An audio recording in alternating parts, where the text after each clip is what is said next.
Hey everybody, this is Minion Soldier, and this is the Piracy Show. Now, before we get started, yes, yes, I have seen the pictures of the Reclaimer in 3.1. I saw them. I've seen them, so you don't have to keep alerting me about it. I saw them, and it looks absolutely amazing. They ended up on Reddit by user Chipopo1. Sorry if I mispronounced that. And the ship looks absolutely amazing. Just incredible. And, you know, I can't really describe my feelings upon finally seeing this ship live and in-game and realizing that by the end of the month, I can be flying it. He looks glorious. It's funny, you know, we were just talking about this stuff yesterday, and then all of a sudden it's here. Funny how that works out. Anyways, you know, this once again brings to the forefront that question of using a big ship like this for piracy. Now, there's a lot of complications with a ship like this. You might think, oh yeah, it's perfect. You know, you go in, let's say you shoot down an NPC hauler. You've got the distress transmission blocked. No one knows it happened. You can go in with the Reclaimer, salvage it up, make all kinds of money off the wreck. It's a great idea. Yeah, but there are certain limitations. I mean, a Reclaimer obviously isn't going to be that fast and that nimble. It's not going to really be a ship that kind of gets around really quickly and is good for an escape ship. So there's complications there, and there's also logistical complications, because whereas a smaller ship might be able to get through any jump gate or jump point or whatever we really end up calling them, whereas a larger ship is, like the Reclaimer, is restricted to the big jump points from system to system. So you might have to take a much more circuitous path to get to a destination, rather than if you were, say, a pirate organization that was built out a lot more nimbly.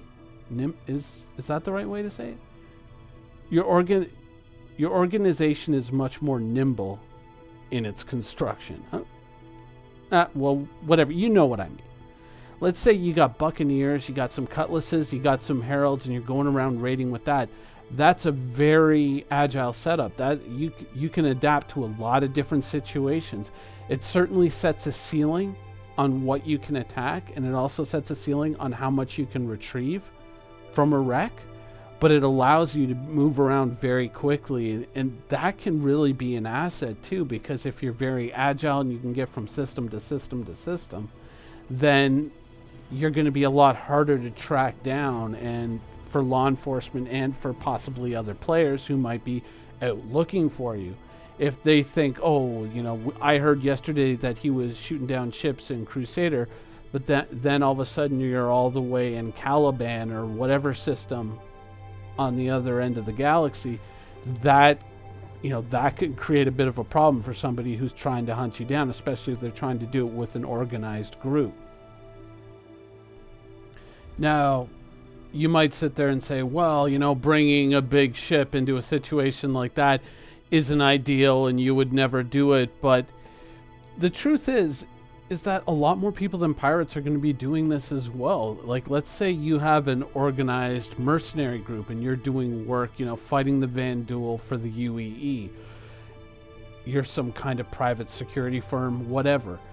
And let's say you're shooting down Vanduul ships, but you realize, well, those ships have components. They have engines, they have weapons, they have all this stuff. They have hulls that you can basically grind up, turn into scrap metal, and then sell on. So that's a certain amount of money that you might be missing out on. But if you bring a ship like a Reclaimer, if you bring a ship like a Caterpillar that can haul a lot of cargo, you can help maximize each run or each mission, however you choose to designate it or separate them. You might be able to maximize the returns that you make on each one of those missions if you bring those ships along. So I think that even though piracy, I think, will be much more risky, I think you're going to see a lot of people who are looking at ships, especially like the Reclaimer, and they're going to be looking at, well, can I kind of maybe turn it into some kind of a combat support vessel? Obviously not something that would be directly engaged, but can I modify it maybe some ways so that it can sit a far ways away and supply supporting fire or something like that? Who knows? There's probably going to be quite a few people who are experimenting with possible combat rules for the Reclaimer, though obviously as a frontline like battleship or something like that, I don't think it will ever really meet that.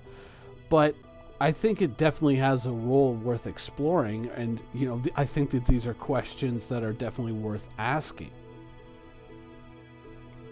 One of the things that we've been seeing a lot in the game right now, of course, are the pirate interdictions that are happening between various destinations. And yeah, you know what, they are proving to be quite an annoyance to us right now. But I'm hoping that when the ship gets here, that I can hop in the Reclaimer and go and get interdicted a few times by some of these NPC pirate caterpillars, and I can actually fight them with the Reclaimer just to see what it can do, get those turrets in action and see how it performs against those ships, see how resilient it is. Because one of the things in the write-up that they said about the Reclaimer was that it was a really tough ship, that it was built to be very strong, because of course it's supposed to go out into deep, deep space looking for derelicts, things like that. So you got to figure that it's going to at least be a tough target to take down, especially for ships like pirate caterpillars or possibly, middling NPC ships that aren't really combat ships. And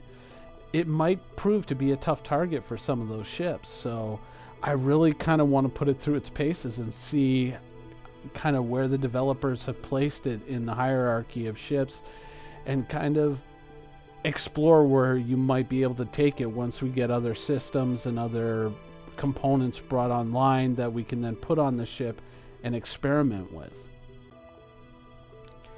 Now, some people will say, oh no, it'll never work out, you'll never be able to do that. And obviously there are going to be a lot of restrictions on where you can travel with it, and that can make, wherever you choose to go kind of predictable, easier to anticipate where you're going. There's those kinds of drawbacks, but there are a lot of systems in the game that, once again, have yet to be brought into action, have yet to be created or yet to be fleshed out. And so I choose to see that there's potential there for ways to use a ship like this. And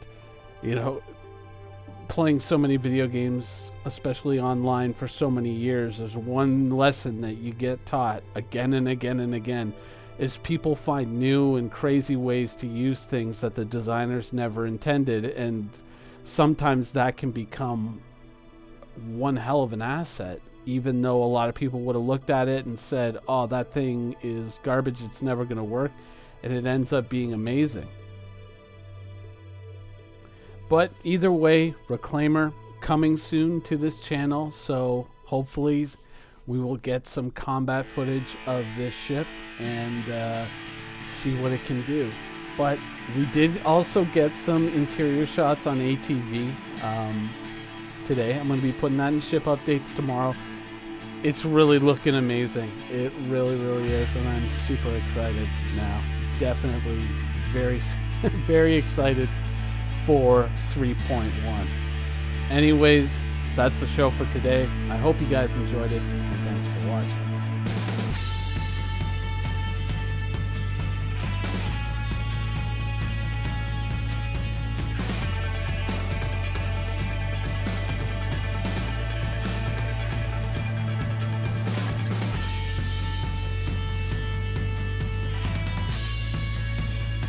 Thank you for watching. So if you want to keep up with the latest and greatest in Star Citizen Squadron 42's development, please follow us on our social media channels. See you soon.